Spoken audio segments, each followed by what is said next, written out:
Peserta MOOC yang berbahagia, selamat jumpa. Salam kenal, saya Bu Meli. Pada 2 sesi ke depan ini, kita akan bicarakan tentang organ sasaran. Timbul pertanyaan, kenapa sih organ sasaran begitu pentingnya untuk diketahui?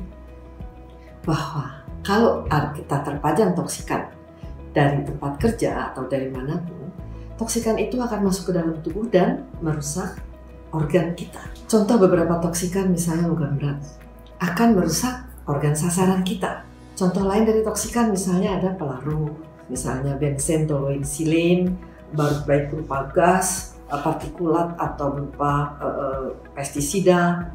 Itu akan merusak organ kita antara lain paru, hati, saraf yang akan kita bahas pada hari ini.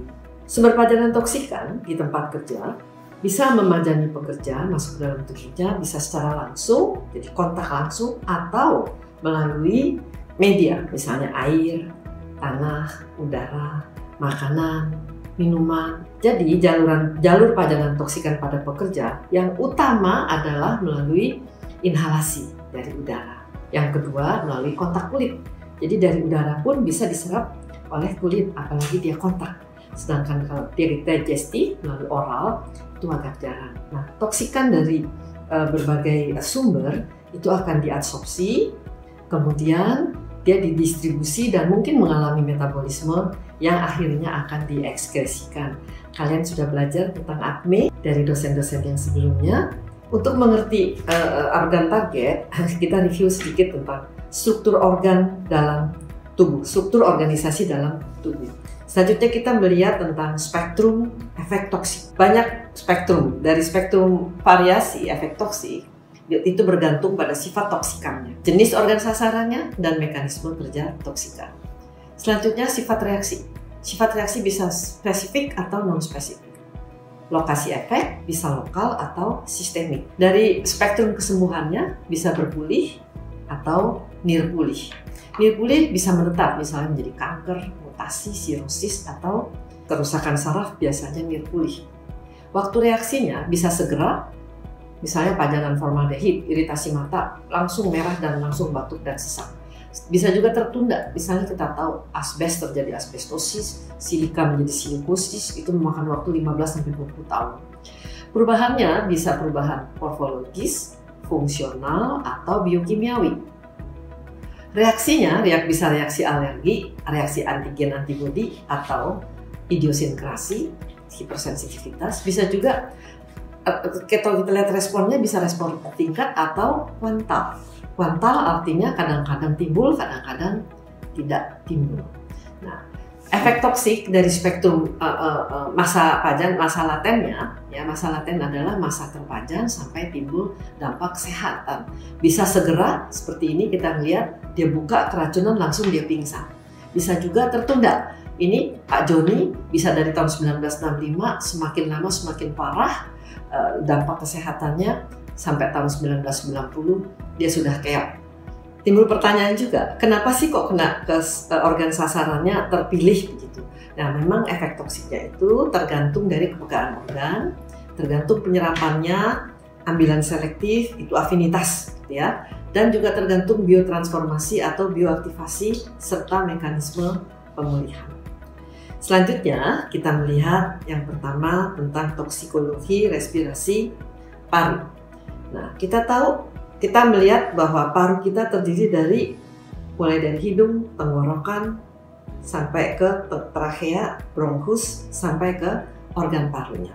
Fungsi paru terutama adalah 3, untuk ventilasi, yang kedua adalah untuk pertukaran gas tadi ya, pertahanan terhadap toksikan, dan dia akan menyebarkan difusi melalui difusi dan perfusi ke seluruh paru-paru.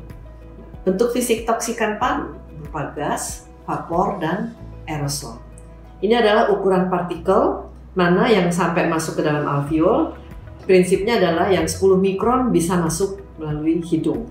Mekanisme deposit juga tergantung. Bisa melalui impaksi, jadi tabrakan, bisa melalui sedimentasi, dia jatuh sendiri, atau difusi. Ya. Toksikan paru, ini adalah beberapa contoh toksikan paru. Ada iritan paru-paru yang berat, misalnya Cl2, NH3, NO2, gas-gas ya, SO2, isosianat. Ada iritan paru-paru yang sedang, tidak terlalu berat. Misalnya urea, itu adalah terutama dalam protein tumbuhan dan hewan. Selanjutnya ada pulmonary sensitizer yang menjadi penyebab juga pneumoconiosis. Yang berat yaitu silika bebas, asbes, dan bisa juga agen penyebab yang menyebabkan pneumoconiosis yang ringan, misalnya mika, bedak talak, dan kaolin. Ada karsinogen paru, contohnya asbes, kromium, ada inhibitor kolinesterase seperti organ fosfat dan karbama. Ada hemoglobin formers, ada asfixan. Nah, prosedur uji toksikan paru melalui fasilitas pajanan artifisial yaitu di seluruh tubuh minimal 20 kali volume hewan, dan ada ketentuan tersendiri bisa dibaca. Pemilihan hewan untuk paru-paru yang paling sering dipakai adalah kuda dan keledai. Pengamatan uji toksisitas secara umum kita lihat, dan fungsi pernapasannya. Adakah obstruksi di saluran penyempitan? Adakah restriksi di parenkim paru, fibrosis, atau campuran? Juga perubahan morfologi dan biokimia. Uji in vitronya bisa perfusi terisolasi atau biakan trakea di dalam media biakan tentunya, dan bisa juga terisolasi. Selanjutnya kita sampai ke toksikologi organ hati. Ini adalah anatomi dan fungsi hati. Perhatikan, fungsi hati itu penting ya. Dia selain metabolisme karbohidrat dan lemak, terutama dia untuk protein. Kerusakan hati akibat toksikan, contohnya antara lain adalah peremakan hati. Ini ada beberapa contoh, etionin, fosfor yang kronik dari etanol, alkohol ya, dan metotreksat. Juga bisa kolestiasis, nekrosis, hepatitis. Bisa terjadi sirosis ya karena etanol, aflatoksin, akhirnya menjadi kanker hati seperti vinilklorida, aflatoksin, dan lain-lain. Nah, evaluasi hati yang rusak, kita lihat fungsi hati. Ini adalah beberapa, sedangkan pengujian hepatotoksikan kita lakukan pada hewan, umumnya tikus dan mencit. Cara pemberiannya bisa inhalasi beroral parental, pemeriksaannya secara makroskopis kita lihat warnanya, bentuk dan berat, dan juga secara mikroskopis histopatologisnya. Uji biokimianya kita lihat diberikan suntikan enzim ya, kita lihat perubahan enzimnya. Ini adalah beberapa contohnya. Selanjutnya kita sampai ke toksikologi saraf.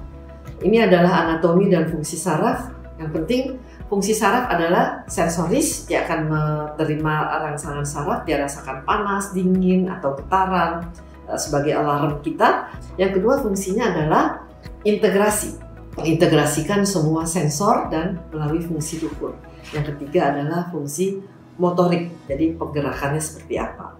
Toksikan di saraf banyak, antara lain adalah toksikan impuls saraf yang blocking agent, misalnya botulinum ya, depolarizing agent, misalnya pestisida jenis DDT dan piretin, stimulan, misalnya strychnine, termasuk kopi, teh, itu termasuk stimulan.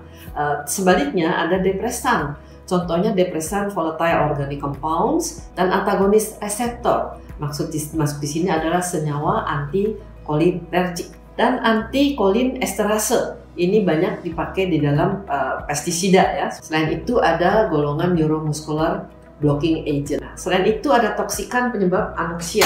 Anoksia ada beberapa jenis, yaitu anoksia asfiksial, anoksia iskemik, dan anoksia sitotoksik. Toksikan perusak sistem saraf bisa secara fisik juga, perusak sarung mielin, perusak saraf motor perifer misalnya. Evaluasi saraf dari riwayat penyakit tentang kesadaran, tingkah laku, fungsi intelektual, orientasi, dan bagaimana ingatannya, dan lain-lain. Juga status mentalnya, bagaimana emosinya, apakah dia depresi. Ada toksikan yang bisa menimbulkan depresi seperti depresan tadi, yang kita kasih contoh.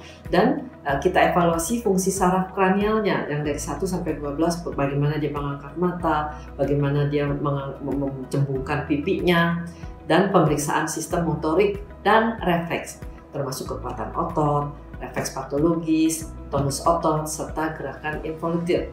Selain itu, pemeriksaan sistem sensoris, adakah nyeri rasa nyeri, rangsangan suhu, meraba, dan lain-lain. Cara khusus misalnya pemeriksaan gait. Apakah dia suruh muter setelah bangun berdiri lagi dalam keadaan merem, apakah dia bisa mengatur keseimbangannya. Begitulah kira-kira tentang organ target. Contohnya 3 organ target yang pertama. Yang akan datang kita akan teruskan dengan organ target lainnya. Bila ada pertanyaan, silakan sampaikan melalui tautan emas. Sampai jumpa dan terima kasih.